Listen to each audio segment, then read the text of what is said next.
ചുരുങ്ങിയ കാലം കൊണ്ട് തന്നെ മലയാള സിനിമയിലെ മുൻനിര നടന്മാരിൽ ഒരാളായി മാറിയ നടനാണ് ടോവിനോ തോമസ്. 2012 പുറത്തിറങ്ങിയ പ്രഭുവിന്റെ മക്കൾ എന്ന സിനിമയിലെ ചെറിയ വേഷത്തിൽ തുടങ്ങിയ ടോവിനോ 12 വർഷങ്ങൾക്കിപ്പുറം മലയാളത്തിലെ മികച്ച യുവ നടന്മാരിൽ ഒരാളായി മാറി.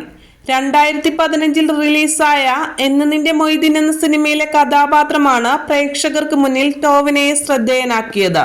2021 മിന്നൽ മുരളി എന്ന സിനിമയിലൂടെ പാൻ ഇന്ത്യൻ ലെവലിൽ ശ്രദ്ധ നേടി.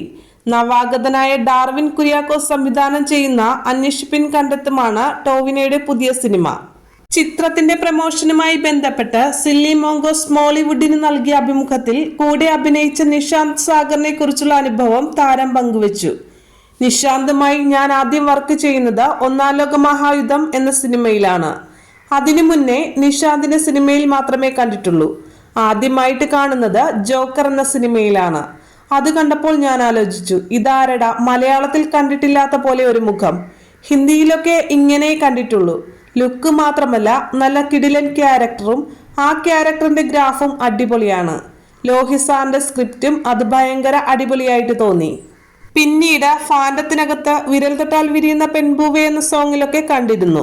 ആ സമയത്ത് നമ്മളും അതുപോലെ മുടിയൊക്കെ സൈഡിലേക്ക് ചീകി ജിമ്മിൽ പോണം, പുഷപ്പൊക്കെ എടുക്കണം എന്നൊക്കെ വിചാരിച്ചിരുന്ന സമയമാണ്. ഇങ്ങനെയുള്ള ആൾക്കാരെ സിനിമയിൽ കാണുമ്പോൾ നമ്മൾ പ്രത്യേകം നോട്ടീസ് ചെയ്യുമല്ലോ. മലയാളത്തിൽ നിന്ന് അങ്ങനെ നോട്ടീസ് ചെയ്യാൻ ആ സമയത്ത് നിഷാന്ത് സാഗർ മാത്രമേ ഉണ്ടായിരുന്നുള്ളൂ. അന്നേ നോട്ടീസ് ചെയ്തിരുന്നെങ്കിലും പരിചയപ്പെടാൻ പറ്റിയില്ല. പരിചയപ്പെട്ടപ്പോഴാണ് നല്ലൊരു മനുഷ്യനാണെന്നും മനസ്സിലായത്, ടോവിനോ പറയുന്നു. 2000 റിലീസായ ജോക്കർ എന്ന സിനിമയിലൂടെ ശ്രദ്ധേയനായ നിഷാന്ത് നിരവധി സിനിമകളിൽ ചെറുതും വലുതുമായ കഥാപാത്രങ്ങളെ ചെയ്തിരുന്നു. കഴിഞ്ഞ വർഷം റിലീസായ RDX, ഗരുഡൻ എന്നീ സിനിമകളിലും ശ്രദ്ധേയ വേഷമായിരുന്നു നിഷാന്തിൻ്റെത്.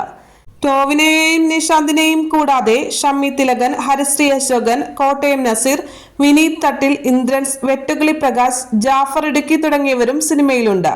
തിയേറ്റർ ഓഫ് ഡ്രീംസിന്റെ ബാനറിൽ ജിനു എബ്രഹാം, ഡോൾവിൻ കുര്യാക്കോസ്, വിക്രം മെഹ്ത, സിദ്ധാർത്ഥ് ആനന്ദ് കുമാർ എന്നിവരാണ് ചിത്രം നിർമ്മിക്കുന്നത്. ഫെബ്രുവരി 9 സിനിമ തിയേറ്ററുകളിൽ എത്തും.